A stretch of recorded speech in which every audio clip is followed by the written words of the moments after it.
Hello and welcome back to Seaside Garage. Yet another project is in the garage. And if you think it looks like the Lamborghini on the wall over there, you are not mistaken completely. But this is designed by Gandini, who did the Miura, the Countach and many other really cool cars. And this is one of them, the Citroen BX. In this edition it's called the Break because it's a station car or estate or Evasion, I think they're called as well. But not only that, it's also a 4x4. This is one of those cars that suddenly I realized existed, found it on the internet, and then just spent hours researching the system and the editions and all that. It's a long time ago, so I can't remember much of it. But I think you know the feeling of suddenly finding a car that you know, and then finding some kind of special edition of that car, and then just Actually, when I got this the other day, I researched a little bit about Citroens and 4x4s, and I found out that you can get the Citroen AX in a 4x4 as well. I really want that. Anyway, I think this is the only Citroen with LHM, the fluid suspension that Citroen is so famous for, and 4x4. I don't think there is anything else with 4x4 and that system. I could be mistaken, but I really don't think so. Having this makes me very proud because, as some of you might know, I got 3 Citroens at the moment and 2 of them are 4x4.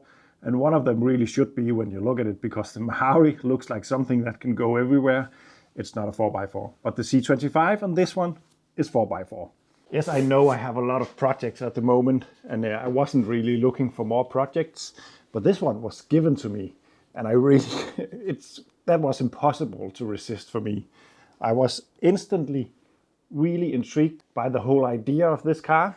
I have actually been looking for a estate for myself because of the way I live.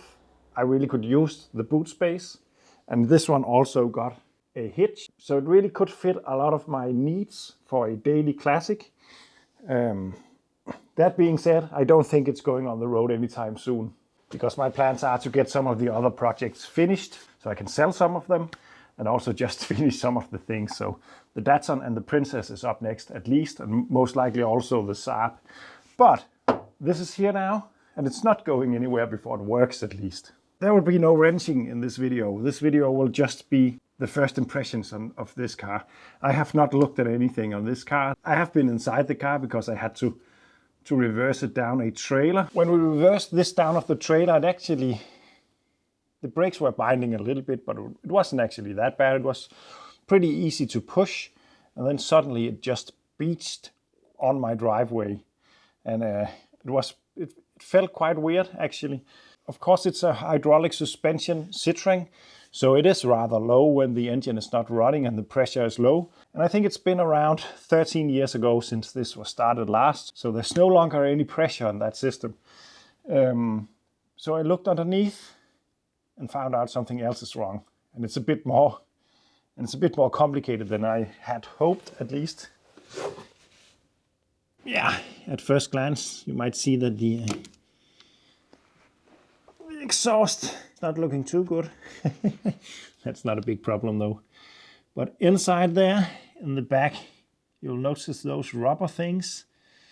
That is actually the mounts, the rear end of the mounts of the rear subframe that has let go, and the subframe is pretty much on the floor, and my driveway is a bit uneven, so it just dug in.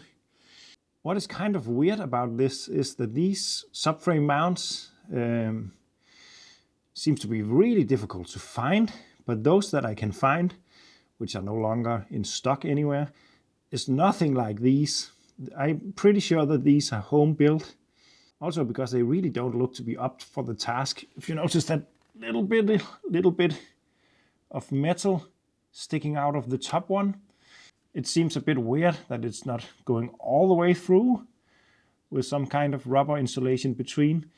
That's really not a lot for the rubber to hang on to, so it seems kind of weird. What I need to do in the next video is to fix this, not right, but just to make it at least drivable. I think I'm just going to take off that mount and then bolt it together with a nut or something like that, and then try to find the right mount or make another mount myself. But The first thing is just to make it drivable. It would be fine with just a bolt. And then there's the rust thing. I can't see much in here, but I am suspecting this car to be pretty rough.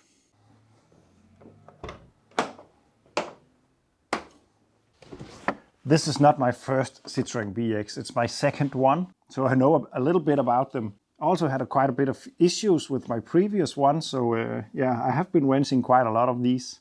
The previous one I got was a Citroen Melismi?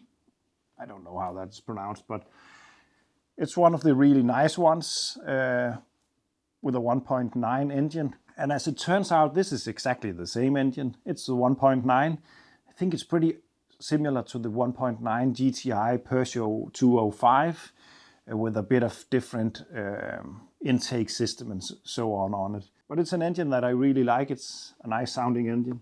But I use Citroen BX is something that can take up a lot of your time. If you check out Up and Down's videos about the Tomato, there's a long story on that car. It's really interesting, and I highly suggest you check out his channel because it's interesting, and he knows a lot about the BXs. So, and I have already watched all his videos about that because that's a good source, both for entertainment and also for knowledge. The Citroen BX rusts, and all car rusts. Actually, I think they rust a little bit less than other cars from that era, but they do rust, and they do rust quite badly in some pretty weird areas. Up here is a problem, and it is a problem on this one. And the seals, of course, there's also some problems, and in the rear of the boot floor and all that. I really hope it's not too bad. I hope the area where the subframe mounts is all right. If not, then I have to take it completely off and fix it. But we'll see about that. This car has been off the road since 2010. It had the last MOT in 2009.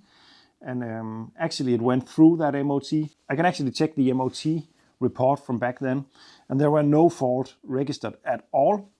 But why it was taken off the road, I don't know. All I know is it has been standing at the same family pretty much all the time and used as a spare car. So some parts has been stolen off this car and put on something else. But it seems as though it has been in a family of Citroen enthusiasts. So that could be good and it could be bad.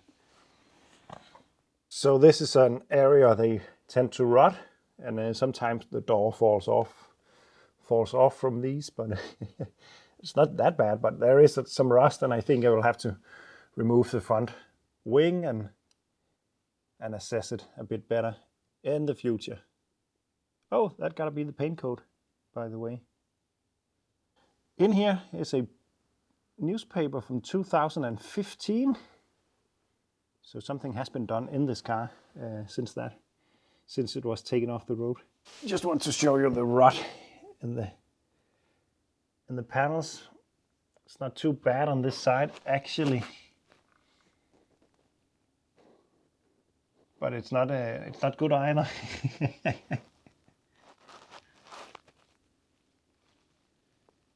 It's worse on the other side, but it's not too bad. The interior on the BX is not as bonkers as the old Citroens. Actually, the first BXs came with the funky bath weight style instruments, but not this one. But I really like the interior on these, and the instrument cluster really reminds me of my 205 GTI, which is not a bad thing. And then these. I really like the way they made plastic stuff seem a little bit, oh, not that one, but this one. Ooh. And then someone has nicked the radio. Ugh. Luckily I can hide it away, maybe. It is supposed to be able to be pulled out and hide the radio.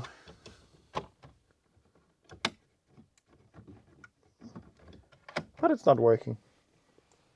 Then got this double glove compartment thingy. It's supposed to be able to open. like that. It actually looks to be in really nice condition and clean condition inside of here. I think someone has actually taken care of this car once again. What is a bit weird is that the guy who gave me this car told me that he thought that maybe it was a low miler, because as you can see, the odometer reached 106,000 kilometers, which is not a lot. But on the MOT report from 2009, it states 200,000 kilometers. So something is wrong with that. Either the MOT got it wrong or something has been changed. And then there's the party piece. We actually got I think it's a center differential lock for the 4x4. As far as I know, it's a permanent 4x4, but you can lock the diff. On some models, it got a torsion differential on the rear. That is only on the ABS cars, as far as I know, and I don't even know if this is an ABS. And then it got the height adjustment, so you can put it in low, normal, service, and high mode, I think. These are supposed to run a bit higher than the normal one because of the 4x4. But I do believe that this interior could actually clean up and become rather nice.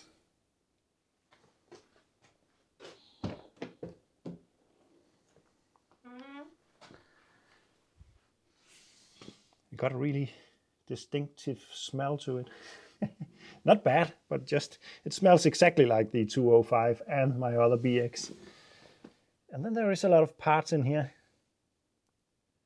Some parts that looks to be really organized, but it's also slightly worrying because it seems to be intake stuff. So,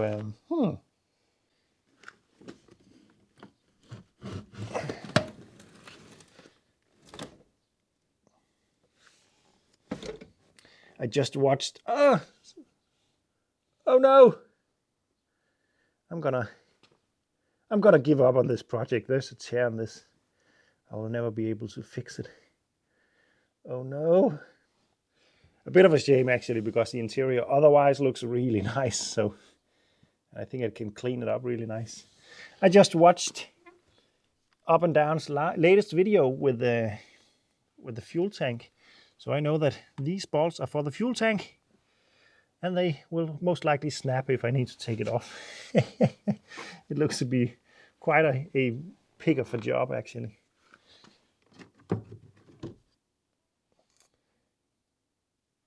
Over there seems to be a fuel center unit that has been messed with. So maybe there is a problem with the fuel tank system.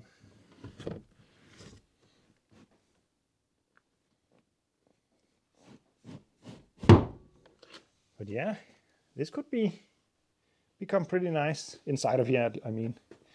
But there's rust, and this is common rust areas on the BX, also down here.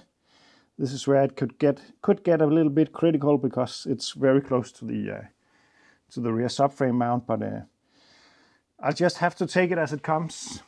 I do believe a lot of people would look at this and think it's too far gone, it's too big of a project, and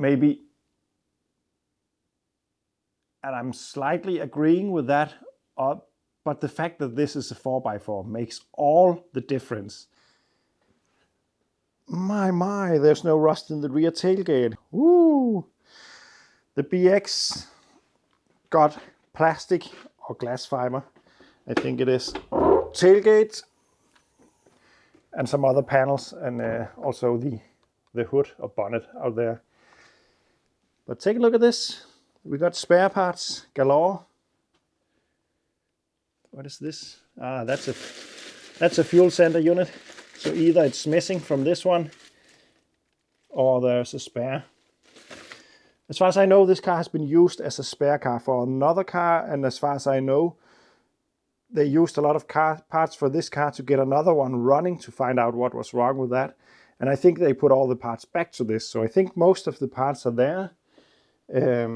There's also a bit of a manual on the wonderful injection monopoint system. Woohoo! In Danish, actually. That's a bit rare. And then it actually seems as though there are duplicates, because this is the same as this one in here. This has something to do with the rear suspension. Ignition coil.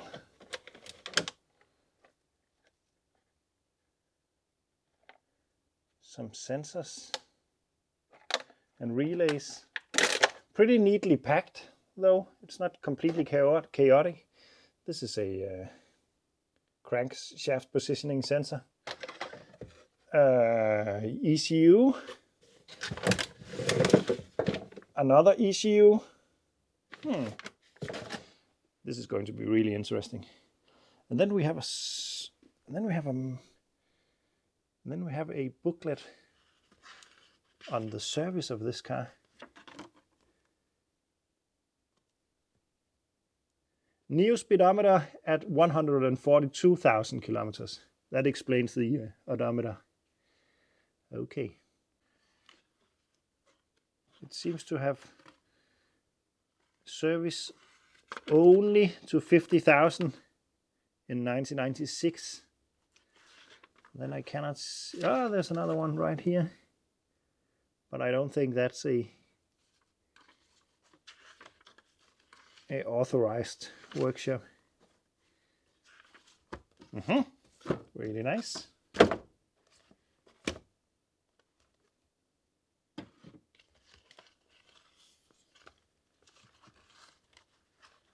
And then the BX manual or instruction book in Danish.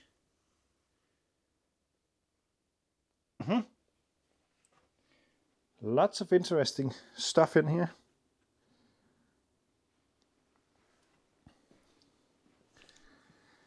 The other side is pretty much the same as the first side, but the rust on this side is slightly worse, which is common because this is the side of the car that gets to the side of the road and on the gravel from time to time.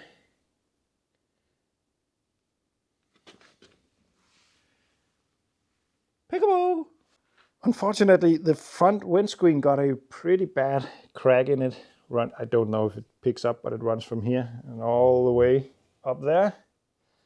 So I will have to change this windscreen at some point. And then one of the cool party pieces of the Citroen BX, one windscreen wiper at the front, which is supposed to have a built-in washer jet in it, but something is missing. But it's pretty cool. Let's try to take a look at that engine. But this is what nightmares, dreams are made of. A Citroen engine bay with the famous suspension system. And lots of bits missing, and it's gonna be so fun to try to fire up this one. Yeah, I just wanted to see if the positioning sensor was missing. And it seems to be, so it is from this car that it has been removed. So there's going to be a lot of putting stuff back together before I can even see if the basic setup of this engine is functioning. It will be a lot of work. So this is my latest project on the channel, and by the way, there is another one coming any day now. But as I told you, I am going to focus on the other projects to begin with. I would really like to get the Datsun ready. Actually, I'm going to the MOT with that if everything goes according to plan tomorrow. Then I would like to get the Princess on the road, and I would like to get a better look at that Saab 900 Turbo before I start on this one, and also the Mahari. But I need this car to be able to drive on its own. So the next video very soon, hopefully, will be me trying to get this car to run, hopefully getting it to run, and doing something with the rear subframe so it at least attaches to the rest of the car so I can drive it in and out of the garage. If that does not succeed, then I will have to figure out something with pulling it out of here with the Lada or something like that. I really dislike having cars at my storage facility that cannot drive on its own, because it makes it incredibly difficult to get them in and out and to get them to the garage. So that's the plan, at least, and this is going to be a big mouthful, I think. according to the story about this car, it is supposed to be running, but at least it's not running now with all the parts missing. And I just don't know, so it's going to be really interesting. It's a good thing with that manual because, as it turns out, so much stuff has been removed. So it's good to at least have something to look in to find out where everything goes. Whew. But either way, I think this car is extremely cool. So I really hope I can do it justice. This is by no means going to be a big restoration. My plans for this, as it very often is to get it on the road. So make it safe, patch it together, and getting it on the road. It's not going to be a full restoration. I am not planning on taking this car completely apart. I just want to revive it. So, what do you think? Do you like it? Am I mad?